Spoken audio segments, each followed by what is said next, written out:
বৃষ্টি ভেজা দিনে গুড মর্নিং বন্ধুরা, শ্রেয়াস ডেলি ডোজে আরেক পর্বে আপনাদের অনেক অনেক স্বাগত। আশা করি সকলে ভালো আছেন ও সুস্থ আছেন। আমিও ভালো আছি। আজকেও বৃষ্টি হয়ে যাচ্ছে, বৃষ্টি আর থামছে না। বৃষ্টির মধ্যেই আমি আর মামনি বেরিয়ে পড়েছি জলখাবার খেতে।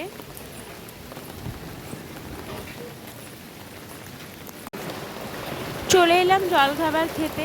আচ্ছা, আজকে আমি শাড়ি পরেছি, কেমন আমাকে দেখতে লাগছে প্লিজ একটু কমেন্টে একটু জানাবেন তো। জলখাবার খেয়ে চলে এলাম, দেখছি মামনিরা এখানে সব আড্ডা মারতে বসেছে একসাথে সবাই। দুপুরে খাবার খেতে চলে এলাম সবাই মিলে। আজকে বাসি সাধ্য, আজকে মাছ মুখে হবে, বলে কি একটা নিয়ম আছে, কারণে আজকে সবাইকে মাছ খাওয়ানো হবে।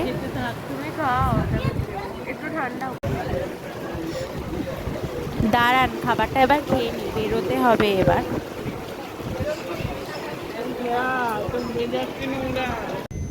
খাবার খেয়ে ড্রেস চেঞ্জ করে বেরিয়ে পড়েছি আমি আর মামনি বাড়ির উদ্দেশ্যে। মেসোমশাই গাড়িতে আমাদেরকে পৌঁছিয়ে দিচ্ছে।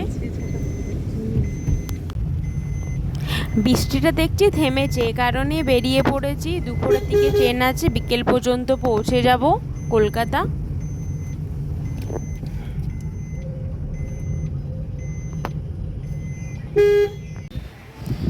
স্টেশন চলে এলাম, ট্রেনের অপেক্ষা করছি। একটু পরে দেখছি ট্রেনটা আসবে, 5 মিনিট পর দেখলাম। একবার মেঘটা দেখুন, মনে হচ্ছে এই বৃষ্টিটা নামবে। এ তো ট্রেন আসছে, আমাদের ট্রেনটা আসছে, এটাতেই চাপবো আমরা। ট্রেনে বসেই ঝালমুড়ি নিয়ে নিলাম। আহা কি মজা! ট্রেনে ঝালমুড়ি খাওয়ার আলাদাই মজা। আমি যখনই ট্রেনে যাই ঝালমুড়ি খেয়েই আমি যাই। ট্রেন থেকে নেমে বাসে বসে পড়েছি।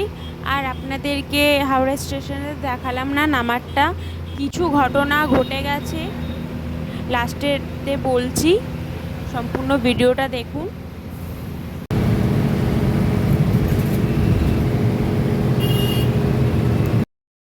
বাড়ি পৌঁছে বাপি কোল্ড ড্রিঙ্কস দিয়ে দিল, তারপর একটু বিশ্রাম নিয়ে সন্ধে হয়ে গেল। সন্ধ্যের সময় যাই গোপালের কাছে, সন্ধে দেখিয়ে গোপালকে কিছু খেতে দিলাম। গোপালকে আমরা নিয়ে যাইনি, কারণ সাধ্য বাড়ি তো, এ কারণে আমরা গোপালকে নিয়ে যাইনি। বাপিয়ে গোপালকে যত্ন করছিল। আজকে চাঁদটা দেখুন তো কি সুন্দর, একদম গোল হয়ে রেড হয়ে আছে। দাঁড়ান আপনাদেরকে একটু জুম করে দেখায়। চলুন ডিনারে রেডি করি। সবাই একসাথে খেতে বসে গেছি রাত্রের। আজকের মেনুতে বিশেষ কিছু নেই, ক্লান্ত হয়ে আসা হয়েছিল তো, ভাত, ডাল, পোস্ত আর পমফ্রেট। বাপি সব রান্না করেছে আজকে। বাপি কালকে পড়ে গেছিলো পিঠের যন্ত্রণাতেও, বাপি আমাদের জন্য রান্না করেছে।